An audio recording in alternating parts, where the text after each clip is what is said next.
சேனலுடன் இணைந்திருக்கின்ற சகல ஓய்வூதிய நலன் பெறுவோருக்கும் வணக்கம். நாங்கள் இந்த வீடியோ மூலமாக பல ஓய்வூதியர்கள் கேட்டுக்கொண்டதற்கிணங்க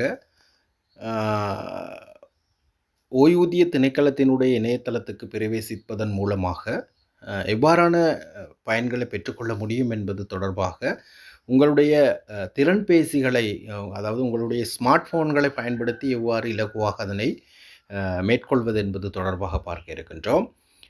முன்னதாக உங்களுக்கு நான் என்னுடைய வீடியோக்களில் இது சம்பந்தமான சில அறிவுறுத்தல்களை வழங்கியிருந்தேன். அது பொதுவாக லேப்டாப் மூலமாக நீங்கள் இணையதளத்துக்கு பிரவேசித்து சேவைகளை பெற்றுக்கொள்வது சம்பந்தமான வழிகாட்டலாக அமைந்திருந்தது.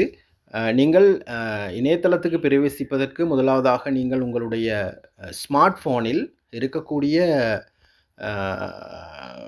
கூகுள் குரோம் அல்லது ஏதாவது இணைய மேலோடியை நீங்கள் இவ்வாறு வெப் ப்ரௌசரை நீங்கள் ஓப்பன் செய்து கொண்டு அதில் இந்த சர்ச் பாக்ஸில் நான் இது இறுதியாக பென்ஷன் டிபார்ட்மெண்ட் என்று டைப் பண்ணதால் உங்களுக்கு இது காட்டுது, பென்ஷன் டிபார்ட்மெண்ட்டு மேலேயே காட்டுது.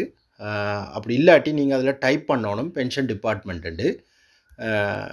இப்படி ஒருக்கா கிளிக் செய்த பிறகு இவ்வாறான ஒரு பேஜ் உங்களுக்கு தென்படும்.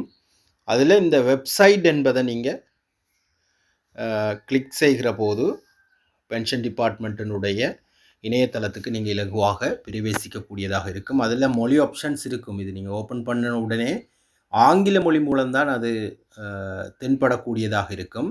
ஆங்கில மொழியில் நீங்கள் அதுக்கு தமிழ் மொழியை இப்படி செலக்ட் செய்யலாம், அல்லது சிங்கள மொழியை செலக்ட் செய்கின்ற போது அது மொழி மாற்றம் செய்யப்படும். அதில் முக்கியமாக இந்த இணையதளத்தினுடைய, அதாவது ஓய்வூதிய திணைக்களத்தினுடைய தொலைபேசி இலக்கங்களை நீங்கள் இலகுவாக தேவையான நேரம் பெற்றுக்கொள்வதற்கு அதில் தொடர்புக்கு என்பதை நீங்கள் கிளிக் செய்கிற நேரத்தில் அதில் சாதாரண முகவரி, அதே நேரம் இமெயில் அட்ரஸ், மற்றது ஒவ்வொரு முக்கியமான பதவி பெயர்கள். இப்போ உதாரணமாக சாமிந்த எட்டியாராட்சி ஓய்வூதிய பணிப்பாளர் நாயகத்தினுடைய தொலைபேசி இலக்கம், தொலைநகல், மின்னஞ்சலை நீங்கள் இலகுவாக பார்க்கக்கூடியதாக இருக்கும்.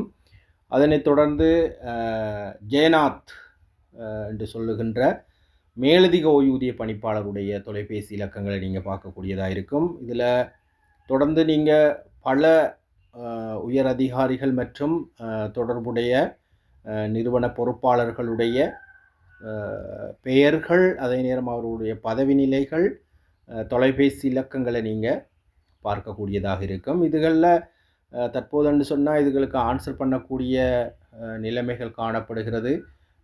தனசிங்கம் என்று சொல்லுகின்ற துணை இயக்குனர் ஒருவர், தமிழ் மொழி மூலமாக தொடர்பு கொள்ளக்கூடிய அதிகாரி ஒருவர் இருக்கின்றார்.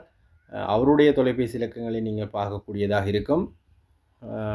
கணக்கு கிளை, ஒவ்வொரு கிளையினுடைய பொறுப்பாளர்கள் மற்றும் அவர்களுடைய தொலைபேசி இலக்கங்களை நீங்கள் இதில் பார்க்கக்கூடியதாக இருக்கும். ரைட், அது தொடர்புக்கு என்பதை ஆங்கிலத்தில் கண்டெக்ட்ஸ் என்று சொல்லுகின்ற ஆப்ஷன் மூலமாக போய் நீங்கள் அவற்றை பார்க்கக்கூடியதாக இருக்கும். அதில் வளங்கள் என்றதுக்கு கீழே அதில் முக்கியமாக பாருங்கள், வருடாந்த அறிக்கை, குடிமக்கள் சாசனம் என்று புள்ளி விவரங்கள், இப்படி பல விஷயங்களை நீங்கள் இதில் கிளிக் செய்து போங்க, ஒன்றும் பிரச்சனை இல்லை. பல விடயங்களை நீங்கள் இதனூடாக பார்க்கக்கூடியதாக இருக்கும். எனவே உங்களுடைய ஸ்மார்ட் ஃபோன்களை நீங்கள் வினைத்திறனாக பாவிப்பதன் மூலமாக நீங்கள் சாதாரணமாக தேவையான எந்த நேரத்திலும் இந்த இணையதளத்தினுடைய தகவல்களை நீங்கள் பார்க்கக்கூடியதாக காணப்படுகிறது. எனவே இது ஒரு பல ஓய்வூதியர்கள் கேட்டுக்கொண்டிருக்கின்ற இந்த வீடியோ தகவலை நான் முன்வைத்திருக்கேன். அதாவது உங்களுடைய திறன்பேசியை பயன்படுத்துவதன் மூலமாக எவ்வாறு இணையதள சேவையை நீங்கள் ஓய்வூதிய திணைக்களத்தினுடைய இணையதள சேவையை பெற்றுக்கொள்ளலாம் என்பதே இந்த வீடியோவாகும். இந்த பயனுள்ள வீடியோவை உங்கள் நண்பர்களுடன் பகிர்ந்து கொள்வதோடு எங்களது யூடியூப் சேனலுடன் தொடர்ச்சியாக இணைந்திருங்கள். சப்ஸ்கிரைப் செய்து வீடியோவை லைக் செய்து கொள்ளுங்கள். நன்றி.